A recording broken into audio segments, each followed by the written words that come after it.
Hello my dear students, मेरे प्यारे बच्चों। बहुत सारे बच्चे मुझे कमेंट कर रहे थे कि मैम 10th के बाद जो है वो गवर्नमेंट जॉब कौन से है। तो आप सभी की डिमांड पे आज के वीडियो में लेके आई हूँ। तो वीडियो बहुत ज़्यादा इंपॉर्टेंट होने वाली है बच्चों। वीडियो को बिल्कुल भी स्किप मत करना, क्योंकि बहुत सारे बच्चों का ड्रीम होता है गवर्नमेंट जॉब का। तो वो गवर्नमेंट जॉब आपको अभी से करने का यहाँ पे चांस मिल सकता है। तो वीडियो को स्किप मत करना। जो गलती हमने की है, क्योंकि हमें कोई गाइड करने वाला नहीं था, तो आपको अभी सब कुछ फ्री में अवेलेबल है, तो आप इससे फ़ायदा उठाओ। तो बच्चों देखो, और एक इम्पॉर्टेंट बात मुझे जो बतानी थी, फेस रिवील का मैंने आज बताया था, लेकिन बच्चों एक्सट्रीमली सॉरी, मुझे बहुत बुरा फील हो रहा है। ताकि क्योंकि आपको मैंने बोला था कि मैं आज फेस रिवील करूंगी और इंग्लिश स्पीकिंग के हमारे क्लासेस भी स्टार्ट होंगे, लेकिन बहुत बुरा लग रहा है बच्चों बोलते हुए कि आज का जो फेस रिवील का अपना जो वीडियो था वो कैंसिल हो चुका है, क्योंकि वो कल होगा बच्चों। क्योंकि लाइट की मैंने आपको जैसे बताया था कि लाइटिंग का जो सेटअप है वो सब, मतलब कि बोर्ड वगैरह का सेटअप वगैरह सब, स्टूडियो वगैरह सब चल रहा है, बना रहे हैं। तो फिर उसमें थोड़ा लाइटिंग की प्रॉब्लम चल रही है, इसीलिए बच्चों जो है आज का जो है फेस रिवील जो कैंसिल हो चुका है, इसीलिए कल होगा। सॉरी बच्चों, लेकिन कल पक्का होगा। तो 5 बजे कल फेस रिवील का वीडियो आएगा, 5 बजे चेक कर लेना। इसी चैनल पे ABHT अकेडमी पे ही फेस रिवील का वीडियो आएगा। और कल जो है 6 बजे इंग्लिश जो हमारा स्पीकिंग का कोर्स स्टार्ट होने वाला है, तो वो तड़वल अकेडमी इंग्लिश हब पे वो 6 बजे कल से हमारा स्टार्ट होगा। तो बच्चों जो भी बच्चे अभी तक इंग्लिश स्पीकिंग जो सीखना चाहते हैं, तो वो तड़वल अकेडमी इंग्लिश हब, नाम देखो तड़वल अकेडमी इंग्लिश हब, इस चैनल को ज्वाइन कर लो। ज़ीरो से आपकी पूरी इंग्लिश हीरो लेवल तक की करवा दूंगी, तो उस चैनल को ज्वाइन कर लेना। और जो बच्चे 11th एंड 12th अभी जा रहे हैं, तो तड़वल academy 11th and 12th Maharashtra, इस चैनल को भी सब्सक्राइब करके लेना, क्योंकि उस चैनल पे 11th एंड 12th के लेक्चर स्टार्ट होंगे, जिसमें बेसिक से पूरा पढ़ाऊंगी। ठीक है बच्चों। तो देखो यहाँ पे अभी 10th के बाद गवर्नमेंट जॉब कौन कौन से हैं वो मुझे इस वीडियो में बताना है, वो बहुत इंपॉर्टेंट चीज़ है। तो देखो, हर बच्चे का सपना होता है कि गवर्नमेंट जॉब करे। अब कुछ जॉब 10th के बाद होती है, कुछ जॉब 12th के बाद होती है, और हाई लेवल की जो गवर्नमेंट जॉब्स हैं वो मतलब कि आपकी ग्रेजुएशन के बाद होती है। समझ गए ना? 3 लेवल के जॉब होते हैं। एक जो है वो 10th के बाद होती है, दूसरा जो है वो 12th के बाद होती है, और तीसरा जो लेवल होता है वो क्या है आपका, ग्रेजुएशन के बाद होता है। तो 3 लेवल की आपकी ये होते हैं। तो अभी जिनकी 10th हुई है वो बच्चे भी ये जॉब के लिए अप्लाई कर सकते हो, जिनकी 12th हुई है वो भी बच्चे इस जॉब के लिए अप्लाई कर सकते हो, जिसका ग्रेजुएशन हुआ है वो भी अप्लाई कर सकते हो।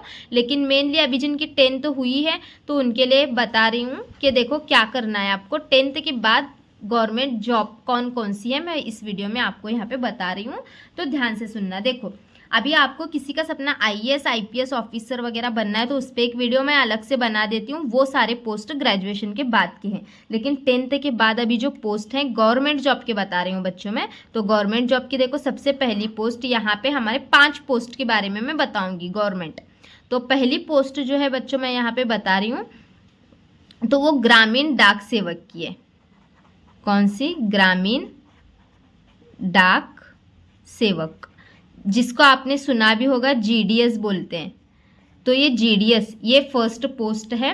तो इसके अंदर अगर हम सैलरी देखेंगे ना बच्चों, तो सैलरी के अगर हम इसके अंदर बात करेंगे, तो यहाँ पे इसकी जो सैलरी होती है वो होती है 10,000 से लेकर 15,000 के बीच में।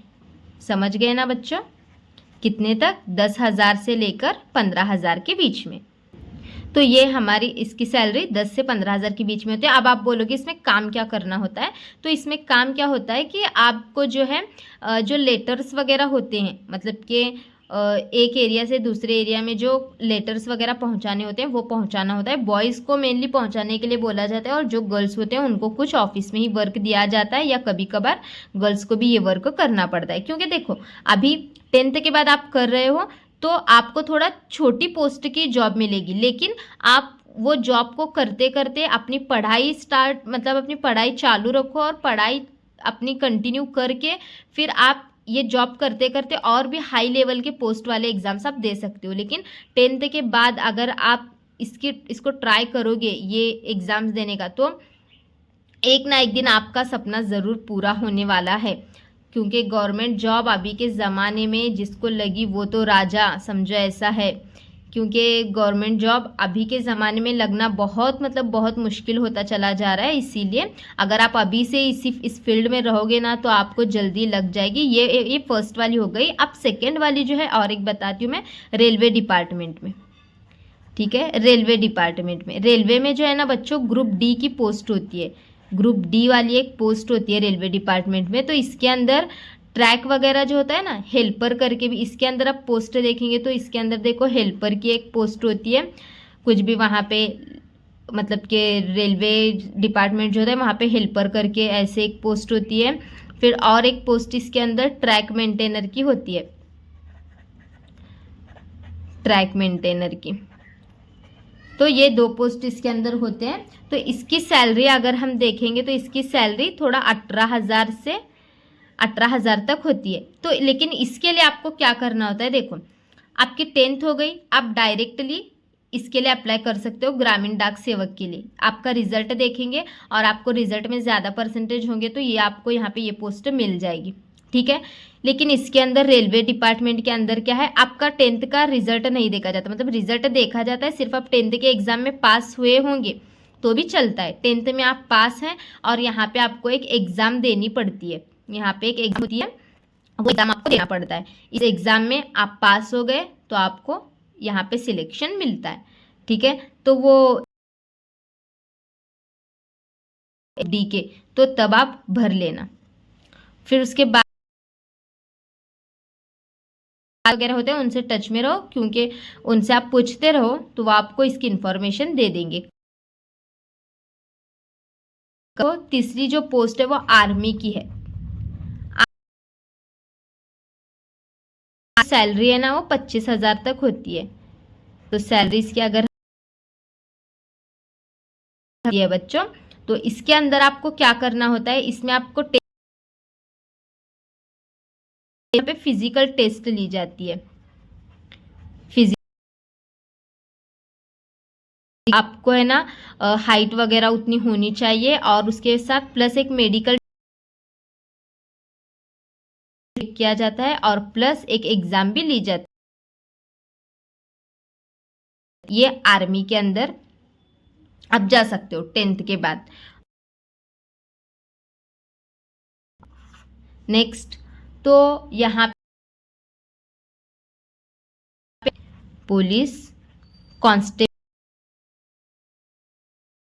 यहाँ पे आपको जो सैलरी है ना 20,000 से लेके 30,000 तक होती है।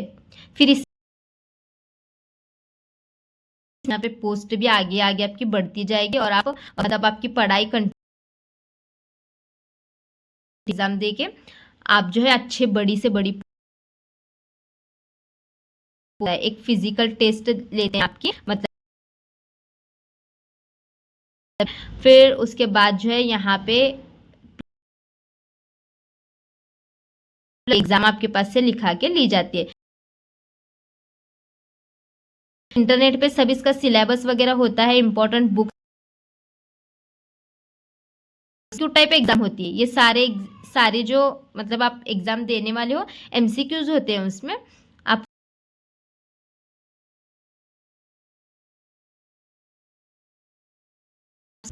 तो देखो यहाँ पे नंबर 5 में और एक पोस्ट बता रही हूँ यहाँ पे पीयून की। तो या फिर इसको एमटीएस एग्जाम भी बोलते हैं। एमटीएस ये एसएससी सीजीएल में एमटीएस की एक एग्जाम होती है, वो भी आप सकती है। पीयून वगैरह होता है ना गवर्नमेंट पीयून, तो पीयून फिर क्लार्क से फिर आप अच्छे से अच्छी वहां पे पोस्ट, आप छोटी बड़ी नहीं होती आपको। मतलब आपने देखा होगा कोई अगर बोलने के बाद कितनी वैल्यू होती है, तो गवर्नमेंट जॉब बहुत मतलब अभी के ज़माने में जिसको कोई भी गवर्नमेंट जॉब हो, कैसी भी गवर्नमेंट जॉब हो, लेकिन गवर्नमेंट जॉब बोले तो फिर उसके पास उसको बहुत मतलब हमारे जो सोसाइटी में ना हाई लेवल से देखा जाता है। बहुत अभी के ज़माने में लगना बहुत नसीब की बात है। तो इसीलिए आप छोटे छोटे से ट्राई करोगे तो बड़े तक पहुंचोगे। तो फिर ये एक है पियून और एमटीएस भी इसको बोलते हैं। तो इसकी जो सैलरी है वो भी 18,000 तक होती है, बाद में ये बढ़ते बढ़ते जाती है। तो ऐसे है। तो ये पोस्ट मैंने आपको बता दिए हैं, इसको ये गवर्नमेंट जॉब के हैं। फिर इसको छोड़ के और भी हैं, आपको इंटरनेट पे वगैरह मिल जाएंगे बहुत सारे। और देखो, इसको छोड़ के प्राइवेट जॉब भी आप कर सकते हो। जैसे कि अभी 10th हुई है तो आप अभी छुट्टी में 2 महीने का MSc IT वगैरह करो, बेसिक कंप्यूटर का नॉलेज लो। किसी बैंक में वगैरह आपको बैंक में करना है तो बैंक में भी आप जॉब कर सकते हो, या फिर किसी कंप्यूटर फील्ड में कहीं पे ऑफिस में वगैरह भी आप 10th के बाद वर्क कर सकते हो, जैसे जैसे आपका एक्सपीरियंस। लेकिन हाँ, ज़रूरी बात यह है कि 10th के बाद कोई भी जॉब करो, एजुकेशन अभी लेना मत छोड़ो। 12th करोगे तो उससे अच्छी पोस्ट मिलेगी, फिर 12th के बाद आप ग्रेजुएशन करोगे तो उससे अच्छी पोस्ट मिलेगी। इसीलिए पढ़ाई को कंटिन्यू रख के एग्ज़ाम्स देना है आपको। ठीक है, समझ गए बच्चों? और हारना नहीं है, हिम्मत से लड़ना है, एग्ज़ाम देना है और पढ़ाई अच्छे से करना है, और एक ना एक दिन आपकी एग्ज़ाम क्रैक हो जाएगी। ठीक है, समझ गए? तो ये इस तरीके के मैंने आपको 10th के बाद कुछ पोस्ट के बारे में बता दिया है। अगर आप 12th के बाद के भी कुछ और पोस्ट, 12th के बाद के पोस्ट बहुत अच्छे अच्छे। तो बच्चों, यहाँ पे अभी जो जो सब एग्ज़ाम्स बताए हैं, सब तैयारी अच्छे से करो, और कोई डाउट हो तो मुझसे पूछ लेना। और सारे चैनल जो जो नाम बताएं उनको जल्दी से सब्सक्राइब करके लो, वहाँ पे पढ़ाई स्टार्ट करते हैं। ठीक है बच्चों, चलो मिलते हैं बाद में, बाय बाय।